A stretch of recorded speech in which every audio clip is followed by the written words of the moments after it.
In more news tonight, although female genital mutilation (FGM) has been outlawed in Ghana for over 2 decades, the practice persists in some communities, particularly in part of the Upper West and Upper East regions of the country. Our health correspondent, Sarah Apenkro, in this report takes a closer look at the hidden cost of FGM on women and child reproductive health.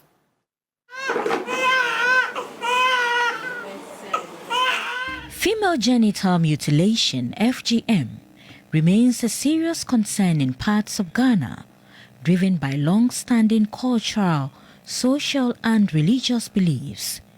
Though globally recognized as a violation of the human rights of girls and women, millions remain at risk each year. For many survivors, the trauma begins in infancy. Korima Ibrahim was cut when she was just a week old. I only got to know I was a survivor when I was in secondary school. Aside my clitoris being taken out, do you know what else it took from me? My beautiful smiles. I started seeing myself not to be a complete human again. I started asking questions, and my questions I never had access to. So you could see that pain, that anger to fight, but then I can't. Who am I to fight people who are taking care of you? I'm a mother. I'm giving birth. Severally, because of that, I couldn't have a normal, vaginal birth. I have to go through cesarean 3 times because I had 3 kids. The doctor told me that, look, we need to go for cesarean. You can push. Now an advocate against the practice, she says the long-term physical and emotional effects are difficult to describe. She's urging policymakers to strengthen support systems for survivors. We don't need to channel all our efforts in the northern region. Even here at Agbogbloshie, just last 2 years, a small baby was being cut. You know, we have our brothers and sisters here in Agbogbloshie. So they mutilated their child and the baby died. A lot of the policymakers think it's only done enough. They don't know that it's also happening. So for us, we have nordness anywhere they settle, and they believe in cutting the clitoris. Even if you go to US, if you go to anywhere, they will still cut it. So they should also try to check here. It's happening under our own nose. Appreciate whatever you're doing, but it will never stop. Yes, so let's look at that and also think of how we can help the survivors to also restore their clitoris back. Health experts warn that women who have undergone FGM face increased risks during childbirth, including severe bleeding, infections, chronic pelvic pain, menstrual complications, and psychological trauma. The narrowing could be so bad that even urination is a problem. You have to urinate with some pains. Sometimes they leave just a small opening for the periods to pass there and come out. It's caused a lot of sexual dysfunction, marital problems, and then infertility.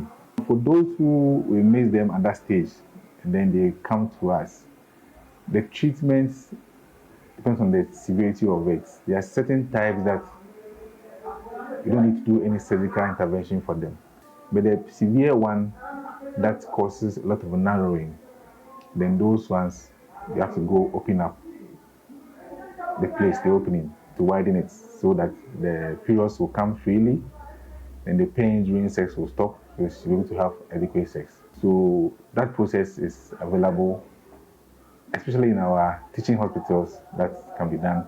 Child protection agencies report that while Ghana's national prevalence has declined to about 2.4% among women aged 15 to 49, the practice remains most common in parts of the Upper West and Upper East regions. Female genital mutilation is a violation of the rights of women and girls. It's truly a nightmare, one that nobody wants to see or hear about. However, it continues to happen. There are higher risk of complications developing when this woman is old enough and begins to have children. FGM was criminalized in Ghana in 1994, with the law strengthened in 2007. However, enforcement remains a challenge, particularly in remote communities where tradition and social acceptance continue to sustain the practice. So there are a lot of challenges we face, but the underlying one usually is the fact that because it's a cultural something, when you are engaging these community members, it doesn't take a day for them to change from what they have been doing for a very long time and what they believe in. So sometimes we have to keep engaging them. One of the strategies we employ in trying to get them is usually the women that are engaged in it. We try to have separate training meetings for them. It's something that people still hide behind the curtains and then they do it. But we keep on advocating and campaigning and sensitizing community members to know that if you are being caught, it's a criminal act. Globally, more than 230 million girls and women across 30 countries in Africa, the Middle East and Asia have undergone FGM. Sarah Penkro, TV3 News, Accra.